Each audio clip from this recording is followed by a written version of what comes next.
अस्सलाम वालेकुम नाज़रीन, जहांज़ेब अब्बासी एक नए प्रोग्राम के साथ हाजिर है। इस वक्त सोशल मीडिया के ऊपर एक दरखास्त बड़ी उसके ऊपर चर्चा हो रहा है, बड़ी डिबेट हो रही है, और वो ये है जनाब कि इस्लामाबाद हाई कोर्ट ने अचानक ही एक दरखास्त समात के लिए मुकर्रर कर दी है, और उसमें यह मौक़िफ़ इख्तियार किया गया है कि इलेक्शंस जो हैं वो डिले किए जाएँ। 8 फरवरी जो कि सुप्रीम कोर्ट ऑफ पाकिस्तान की जानिब से ये फैसला दिया गया है कि इंतखाबात का इनेकाद करवाया जाए।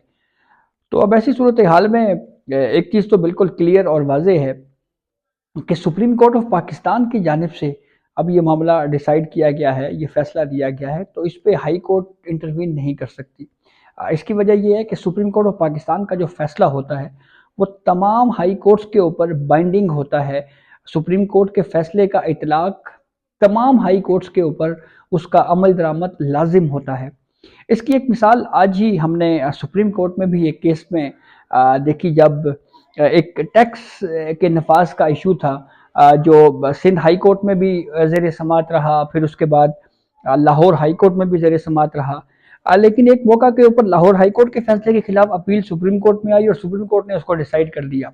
2011 में सुप्रीम कोर्ट ने डिसाइड किया, 2013 में सिंध हाई कोर्ट ने उस लॉ को अल्ट्रा वायरीज ऑफ कॉन्स्टिट्यूशन यानी आइन के खिलाफ करार दिया।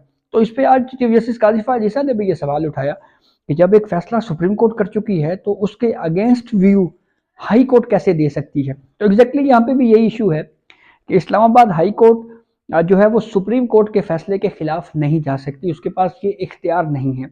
तो ये चीज़ तो बिल्कुल क्लियर है, वाज़ेह है। ये दरख्वास्त न सिर्फ खारिज होगी बल्कि मुमकिन तौर के ऊपर कोई सख्त फैसला भी इस दरख्वास्त गुजार के खिलाफ जो है वो आ सकता है। लेकिन इलेक्शन कमीशन में भी कुछ दरखास्तें इस नौयत की दायर की जा रही हैं, जैसे बर्फबारी का जवाब बनाया जा रहा है, सिक्योरिटी इश्यूज़ का जवाब बनाया जा रहा है, मुख्तलिफ आर्टिकल्स लिखे जा रहे हैं। तो ये फिलर्स कहीं ना कहीं छोड़े जा रहे हैं। शायद ये अटेम्प्ट या कहीं पे ये जहन साजी के तौर के ऊपर ये चीज़ें जो है वो की जा रही है। लेकिन एक चीज़ बिल्कुल क्लियर कट है कि तैयारियों के हवाले से अगर हम बात करें, फंड्स का एक इशू था, तो फंड्स का अरेंजमेंट जो है वो इलेक्शन कमीशन की जानिब से इसके ऊपर बरवक्त और फौरी नोटिस लिया गया, एक्शन लिया गया और उस पर अरेंजमेंट हो गया। फिर उसके बाद अब इशू है सिक्योरिटी का।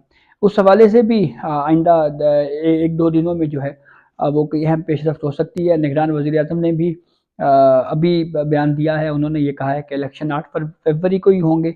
पीटीआई के हवाले से ये सवाल बहरहाल बार बार हो रहा है, मीडिया इसके ऊपर बात भी कर रहा है, आवाज़ भी उठा रहा है कि लेवल प्लेइंग फील्ड पीटीआई को मिलेगा या नहीं।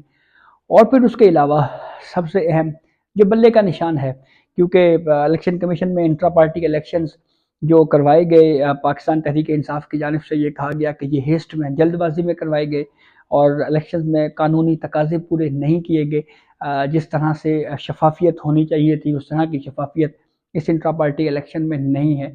तो क्या अब ऐसी सूरत हाल में ये जो इलेक्शन करवाया गया इंट्रा पार्टी इलेक्शन, अगर ये चैलेंज तो हो गया है, अगर इसमें इस हवाले से कोई एडवर्स ऑर्डर आ जाता है, कोई फैसला खिलाफ आ जाता है, तो फिर ये भी मुमकिन है कि पाकिस्तान तहरीक इंसाफ को जो इंतखाबी निशान बल्ला है उससे भी महरूम होना पड़े। लेकिन बहरहाल ये चीज़ तो बिल्कुल वाज़ेह है कि इलेक्शंस का डिले जो है वो अब इसके ऊपर जो है वो सवाल ना सिर्फ नहीं उठ सकता बल्कि उठाना भी नहीं चाहिए, क्योंकि इलेक्शन जो है इस हवाले से हर मकतब फ़िक्र से ताल्लुक़ रखने वाला कोई भी शख्स इस माशरे का है, उस यही कह रहा है कि इस वक्त इलेक्शन जो हैं वो इंतहाई ज़रूरी हैं, क्योंकि इलेक्शन से ही मुल्क में सियासी इस्तेकाम आएगा और सियासी इस्तेकाम से मुल्क में जो मईशत है मुल्क की वो बेहतर होगी। तो ये अब तक की अपडेट थी जिससे हमने आपको आगाह किया। बहुत शुक्रिया।